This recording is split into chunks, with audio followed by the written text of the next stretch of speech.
Politics is what we do. We just make it funky. Thinking of a master plan. Cause ain't nothing but sweat inside my hands. So I dig into my pocket, all my money spent. So I get default, but still coming up with lint. So I start my mission, leave my residence, thinking how could I get some dead presidents. You're listening to Funky Politics, powered by the KUDZUKIAN Network.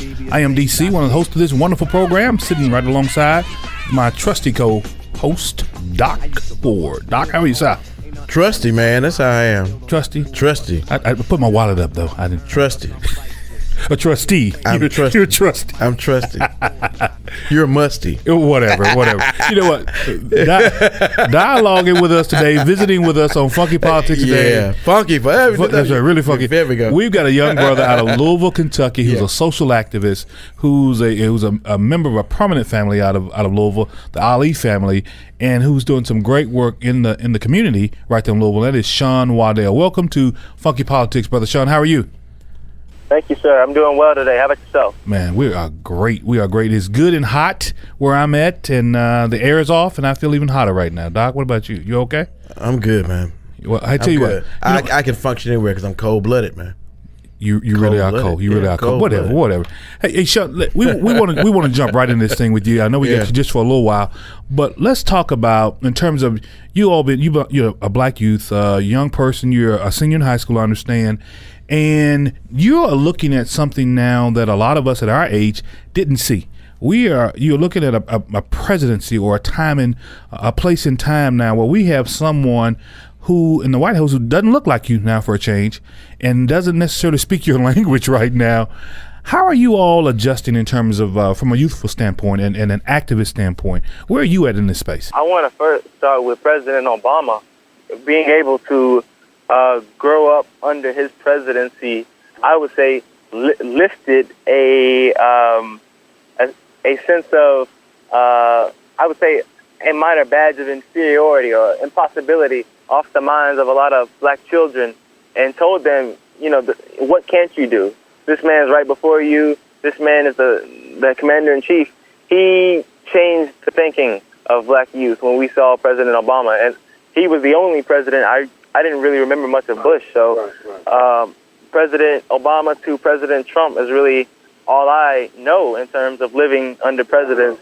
So seeing President Trump after President Obama has been an extraordinary shift, to say the least. But when looking at President Trump, I say, in what way? And I don't mean in what way has it been an extraordinary shift? And I'm asking you as a resource, as someone who has really only known President Barack Obama. Now you know Donald Trump. What is that shift? I see the shift in attitudes of people walking down the street. He's more than a shift in minds in the White House. He represents a cultural shift, a mental shift.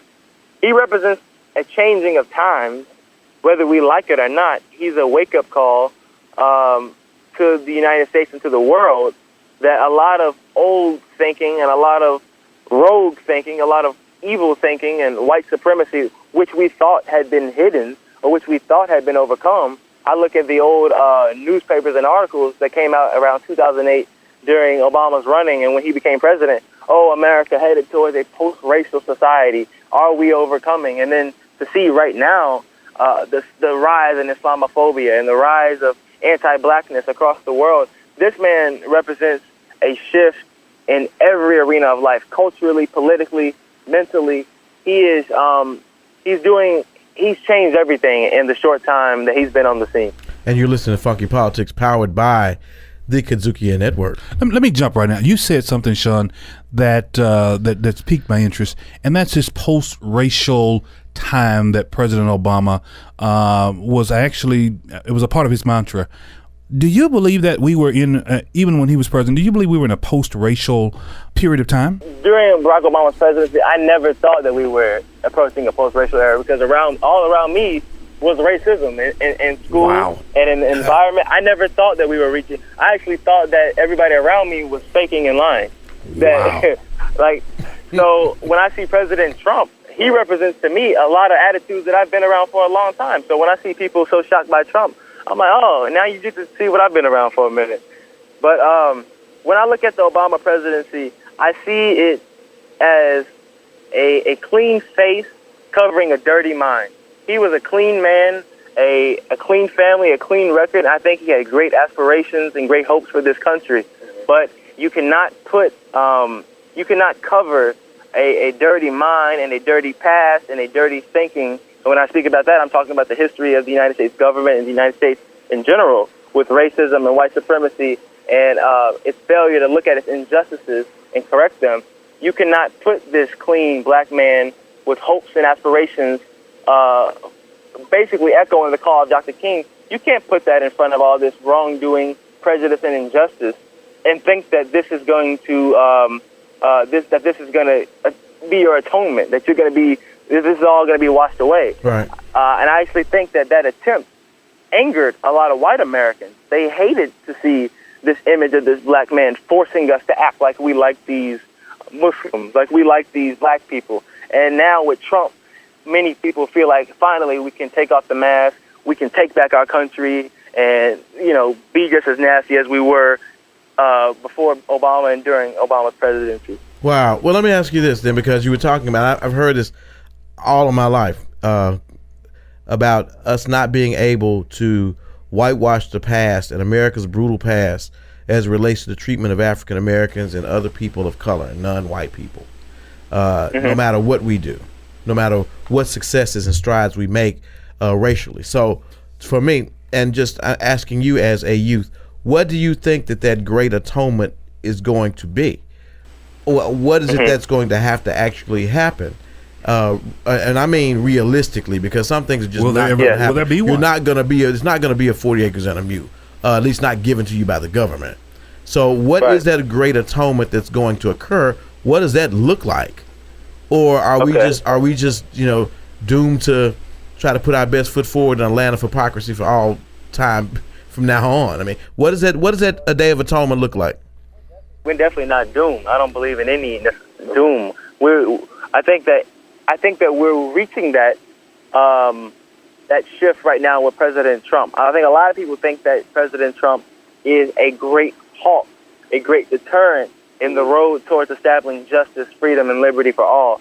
But what I tell people, and it shocks most people when I say it, that I think Trump is actually doing something good and that he's manifesting the wrong so bluntly, so clearly, that you cannot deny the truth of American racism, of American hypocrisy, of white supremacy in this land. But to answer your question of what does the Great Atonement or America and this society coming to grips with its past look like, I think it first starts with establishing the universal truth of what has been done.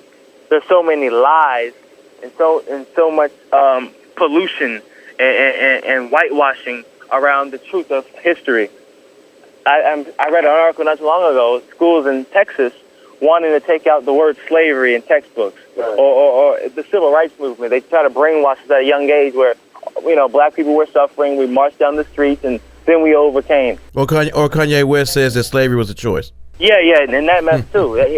That's marketing right there. Yeah. But what must happen is we must come to the point where we look in, and I say we, I mean all Americans, black and white, because you have many black people who don't want to look at themselves in the context of the American picture because they want to get in with the white man and look they don't even want to think about the past because they want to, we're here now. But in reality, we live a double life. We live a lie in this country, and this lie is erupting. The lie is breaking up. Falsehood cannot linger too long. The lie is being broken up that we have overcome. So what does overcoming look like? It looks like us acknowledging the wrong. This society must acknowledge what it has done to African Americans. African Americans must learn the history of the United States.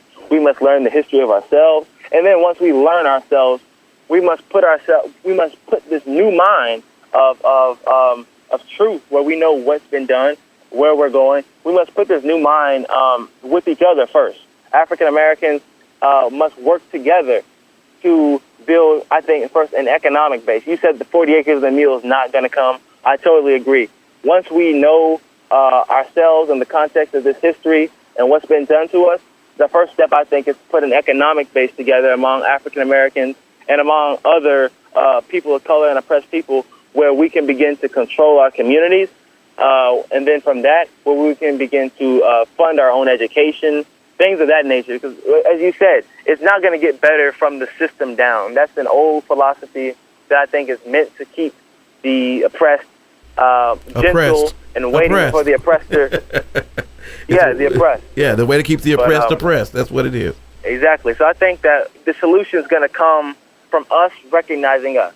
The door has closed. I think our generation understands more than previous generations that our future is not going to lie in other people. Our future is not going to lie in protesting. Our future is not going to lie in sitting in. It's not going to lie in marching. Our future is going to lie in African-American unity, in the coming together of different African-American minds, and in people of color, not proving to white society and the government and others that we are capable, but proving to ourselves that we are worthy and that our minds and our resources and our tools belong right with each other and in each other. That's where Black America's future is. And I think once white America and the racist mind of this country sees Black Americans not begging them, not persisting that we be included in the institutions that weren't built for us, I think many white Americans will find themselves not having racist attitudes. I think the root of racist attitudes, and it's very hypocritical, the root of racist attitudes in this country is oftentimes seeing the black man in a begging position. And I mean black man and black woman, our people, seeing us in a condition where we are asking them for something, they feel like they are innately a superior, like, oh, we can help them out when we want to. That comes from that, although they put us in the position to need their help. But I think once we realize our mental fortitude and our strength, and Trump is really helping this because he's showing us we don't really want you in our picture. So I say to Trump, for him saying that, and for him showing our youth today that he's actually helping us see that, maybe it's time for us to begin to work together and solve our own problems. Mm-hmm. Well, it seems to me like you've got it wrapped up right there. The economic agenda, the political agenda, all important, but there has to be acknowledgement from everyone in every culture of their role, good and bad, in shaping America. And that's why that's why we get it from the people that have gone on and have years, and those who are up and coming rising stars. That's the way we do it. We really appreciate this young brother on the show today. Yep. Pardon wisdom to those of us who've been around a while. But the other thing is, I know you're going somewhere. Yeah. After you leave Howard and Harvard and Vanderbilt and everywhere else, wherever you want to go, I'm looking forward to seeing you making the decisions for our tomorrow. I'm looking forward to Thank you, sir. Thank you for I'm looking forward to it. Hey, it's going to be a heavy job, but... Hey, what do they say? Heavy the head is a crown that's worn, right? There you go. That's it. Young brother, keep hanging in there with us, all right? Brother Sean Waddell, social activist, Louisville, Kentucky. Thank you for being with us on Funky Politics, powered by the KUDZUKIAN Network. This is Terry Freeman. I'm president of the National Civil Rights Museum, and you are listening to Funky Politics, powered by KUDZUKIAN. Riffin' on Jazz. Riffin' on Jazz is getting started on a new season. If you caught me, Melvin Massey, and my man Howard Robertson last season, I think you'll get a kick out of this one. Each Friday at 7 p.m. right here on the Jazz Lover, U92 FM. Riffin' on Jazz on the KUDZUKIAN Network. KUDZUKIAN!